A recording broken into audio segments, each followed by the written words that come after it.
22 જાન્યુઆરી 2024 આ એક એવી તારીખ છે જે હિન્દુ ધર્મના ઇતિહાસમાં સુવર્ણ અક્ષરે લખવામાં આવશે।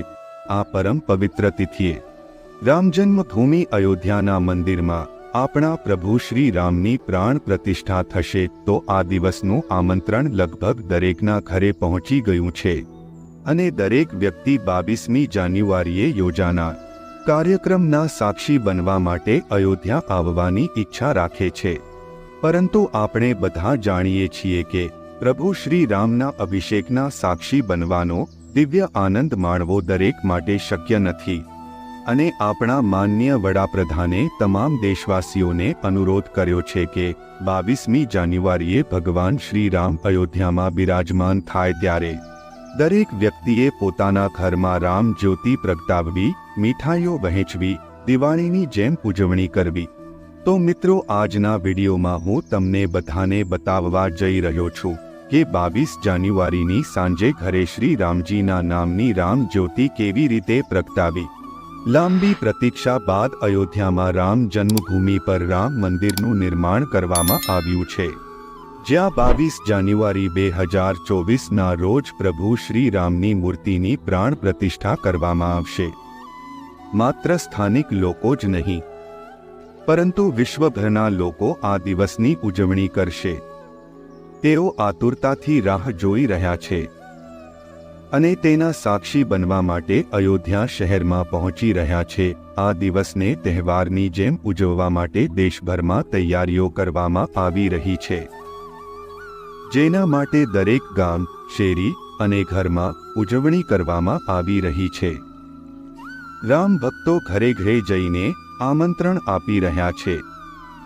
આ આમંત્રણમાં અક્ષત એટલે કે ચોખાનો ઉપયોગ કરવામાં આવી રહ્યો છે, જે ખૂબ જ જૂની ભારતીય પરંપરા છે। વિશ્વના રામ ભક્તોને વિનંતી કરવામાં આવે છે કે તેઓ 22 જાન્યુઆરીના દિવસે સવારે 11થી બપોરના 1 વાગ્યાની વચ્ચે તેમના ગામ, મોહલ્લા, કોલોનીમાં સ્થિત કોઈપણ મંદિરમાં પડોશમાંથી રામ ભક્તોને એકત્રિત કરે અને પ્રાણ પ્રતિષ્ઠા નિહાળો અને ભજન કીર્તન કરો। ટેલિવિઝન કે કોઈપણ પડદા પર LED સ્ક્રીન લગાવીને સમાજને અયોધ્યાનો જીવંત પ્રસારણ બતાવો।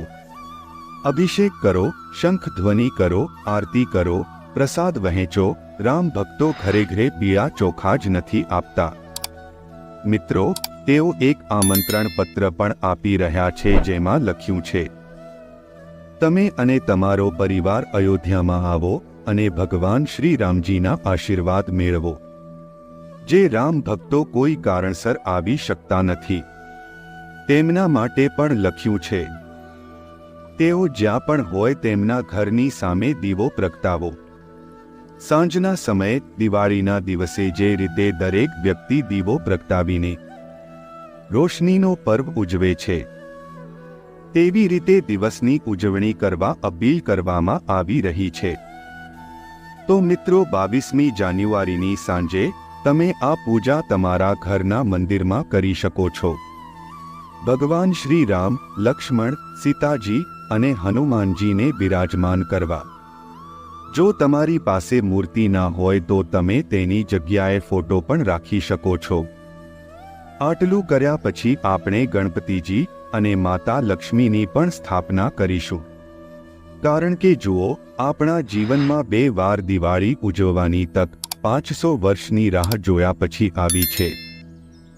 હવે આ પછી આપણે રામ જ્યોતિ કેવી રીતે પ્રગટાવવાની છે? જો તમારી પાસે પિત્તળનો દીવો હોય તો તે ખૂબ જ સારો છે અને જો ના હોય તો તમે કોઈ પણ માટીનો દીવો અથવા કોઈ પણ પૂજાનો દીવો લઈ શકો છો। આ રામ જ્યોતિ પ્રગટાવવા તમે શુદ્ધ દેશી ઘીનો ઉપયોગ કરી શકો છો। પ્રાણ પ્રતિષ્ઠાના દિવસે ઘરે ભગવાન શ્રી રામની પૂજા કરવા માટે મીઠાઈઓ, કપૂર અને આરતી માટે ફૂલો અને કેટલીક ખાસ બાબતો છે જેને ધ્યાનમાં રાખવાની જરૂર છે। ચાલો તેના વિશે વિગતવાર જાણીએ। પ્રભુ શ્રી રામની પ્રાણ પ્રતિષ્ઠાના દિવસે એટલે કે 22 જાન્યુઆરીએ તમે પ્રથમ તમારા ઘરના મંદિરને સારી રીતે સાફ કરો। ધ્યાનમાં રાખો કે મંદિરમાં કોઈ ફાટેલી, જૂની તસવીરો અથવા અન્ય વસ્તુઓ ન હોવી જોઈએ. આ દિવસે મંદિરની મૂર્તિઓને સારી રીતે સાફ કરો. નાના મોટા ચિત્રની પાછળનો ભાગ અને તેની ધૂળને સ્વચ્છ કપડાથી સારી રીતે સાફ કરો, જે મૂર્તિઓને સ્નાન કરાવી શકાય એમ હોય. જેમ કે ધાતુની બનેલી મૂર્તિઓને સ્નાન કરાવીને સાફ કરવી. જો એવી કેટલીક મૂર્તિઓ હોય કે જેને સ્નાન નથી કરાવી શકતા, તમારે તેને સ્વચ્છ કપડાથી સાફ કરવી જોઈએ. ખાસ કરીને પ્રભુ શ્રી રામની મૂર્તિઓને સારી રીતે સાફ કરો. આમ કરવાથી તમારા ઘરમાં સકારાત્મક ઉર્જા નિવાસ કરશે. પૂજા સ્થળની સફાઈની સાથે સાથે તમારી પોતાની સ્વચ્છતા પર પણ ધ્યાન આપવું જરૂરી છે. ધ્યાન રાખો કે પૂજા સંબંધિત કોઈપણ ધાર્મિક વિધિ માટે તમારે સૌથી પહેલા પૂજા સ્થાનની સફાઈ કરવી જોઈએ. ત્યારબાદ સ્નાન કરો અને સ્વચ્છ વસ્ત્રો પહેરો. પૂજાની તમામ સામગ્રીને સ્વચ્છ જગ્યાએ રાખો અને મંદિરમાં એક જગ્યાએ પ્રભુ શ્રી રામની મૂર્તિ સ્થાપિત કરો અને તેના પર ચંદન લગાવો. ચંદન લગાવ્યા પછી ભગવાન રામની પૂજા શરૂ કરો. પૂજા શરૂ કરતા પહેલા હથેળીમાં પાણી લો અને સંકલ્પ કરો. મૂર્તિની સામે બેસો અને આંખો બંધ કરીને પ્રાર્થના કરો. પવિત્ર વાતાવરણ બનાવવા માટે દીવો અને અગરબત્તીઓ પ્રગટાવો અને ભક્તિભાવથી પૂજાની શરૂઆત કરો. જો તમારી પાસે પ્રભુ શ્રી રામની મૂર્તિ નથી, તો 22મી જાન્યુઆરીના શુભ અવસર પર ઘરે નવી મૂર્તિ લાવી શકો છો અને અભિજીત મુહૂર્તમાં પ્રભુ શ્રી રામની પૂજા કરો. આ સમય મૂર્તિના અભિષેક માટે સૌથી શુભ છે, કારણ કે તે જ સમયે પ્રભુ શ્રી રામજીનો અભિષેક અયોધ્યાના રામ મંદિરમાં થશે. મૂર્તિ સ્થાપિત કર્યા પછી મૂર્તિમાં દૈવી હાજરીને આમંત્રણ આપવા માટે મંત્રોનો જાપ કરો. જો તમારા ઘરમાં પ્રભુ શ્રી રામની મૂર્તિ છે, તો સૌ પ્રથમ મૂર્તિનો જલાભિષેક કરો અને સ્નાન કરાવો.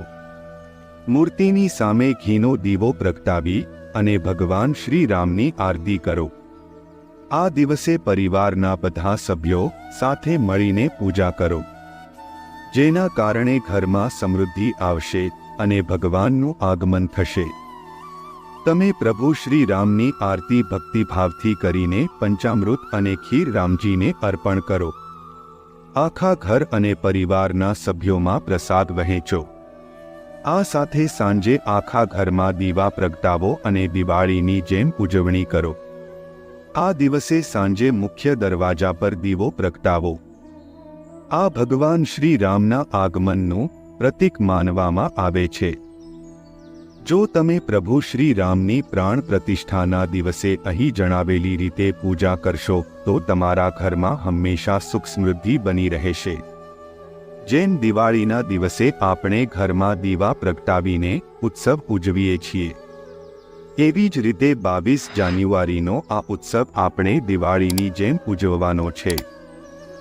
કેમ કે પ્રભુ શ્રીરામ જ્યારે પધાર્યા છે, બિરાજમાન થયા છે, ત્યારે દિવાળીનો ઉત્સવ તો મનાવવો જ જોઈએ.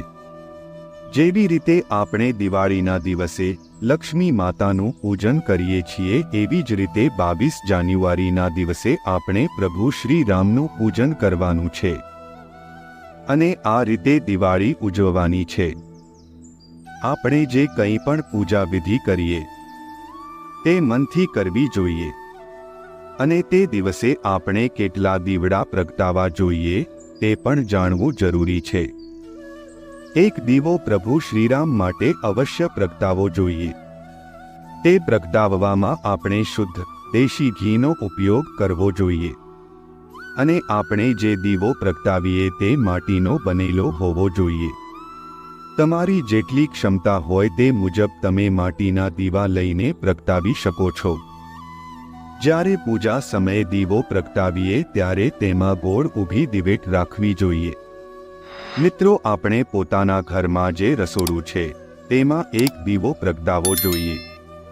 બીજો દીવો જો તમારા ઘરમાં તુલસીનો છોડ હોય તો ત્યાં પ્રગટાવવો જોઈએ. ત્રીજો દીવો તમારા ઘરનો જે મુખ્ય દરવાજો છે ત્યાં પ્રગટાવવો જોઈએ. અને ચોથો દીવો પણ તમારે તમારા ઘરના મુખ્ય દ્વાર પર પ્રગટાવવાનો છે, એટલે કે ઘરના મુખ્ય દ્વારની બંને બાજુ દીવા પ્રગટાવવા. અને છેલ્લે પાંચમો દીવો તમારા ઘરમાં જે પવિત્ર અને ચોખ્ખી જગ્યા હોય તે જગ્યાએ પ્રગટાવી દેવો જોઈએ. અને છેલ્લે દિવાળીની જેમ આપણે પ્રભુ શ્રી રામનો પ્રતિષ્ઠા ઉત્સવ ફટાકડા ફોડીને ઉજવવો જોઈએ. જો તમને અમારા દ્વારા આપવામાં આવેલી માહિતી પસંદ આવી હોય તો વિડીયોને લાઈક, શેર અને ચેનલને સબસ્ક્રાઇબ જરૂરથી કરી લેજો. અને કોમેન્ટ બોક્સમાં જય શ્રી રામ જરૂર લખી દેજો. જય શ્રી કૃષ્ણ. હર હર મહાદેવ.